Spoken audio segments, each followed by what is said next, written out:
माथा मुकुटी झळाळी, कारुण्य सिंधू भव दुःखहारी, तुझ वीण शंभो मज कोण तारी.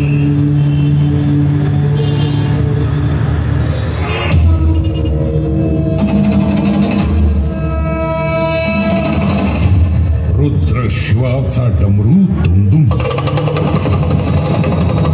आणि त्या नाद स्फोटातून हे अवघ विश्व जन्माला. 12 ज्योतिर्लिंगांपैकी दारुका वनामध्ये काही ऋषी तपश्चर्येस बसले होते.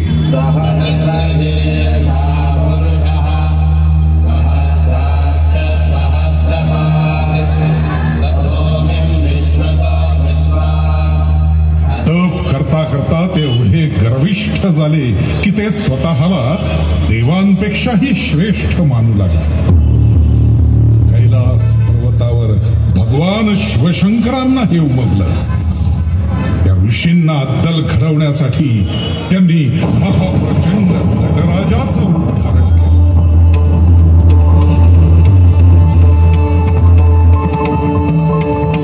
नटराजाला हरवण्यासाठी ऋषींनी यज्ञ मांडला.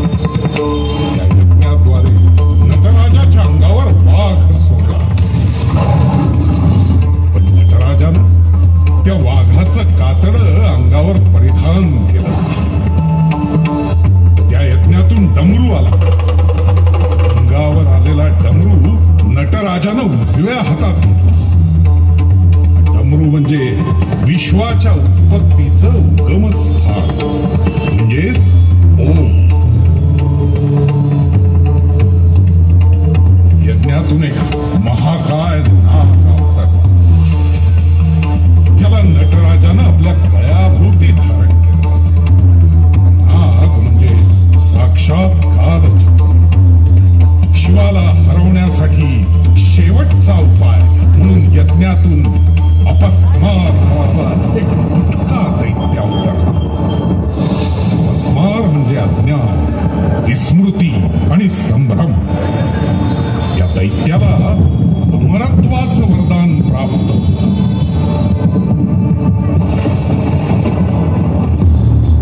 अपस्माराला पराभूत करणं शक्य नाही महादेव.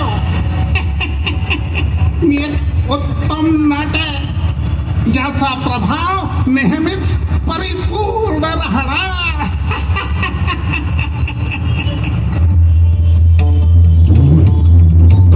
आहेस, पण तुला हे स्मरण राहिलं. प्रबळ होण्याचं तुझं स्वप्न भंग होतंय. अपस्मार भंग. डाव्या हातात सर्व संहारक अग्नी घेऊन नटराजाचं विश्व नृत्य सुरू झालं.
संकल्पना प्रसाद नवगिरे, मूर्तिकार हर्षल सोमवंशी, ध्वनी आणि प्रकाश योजना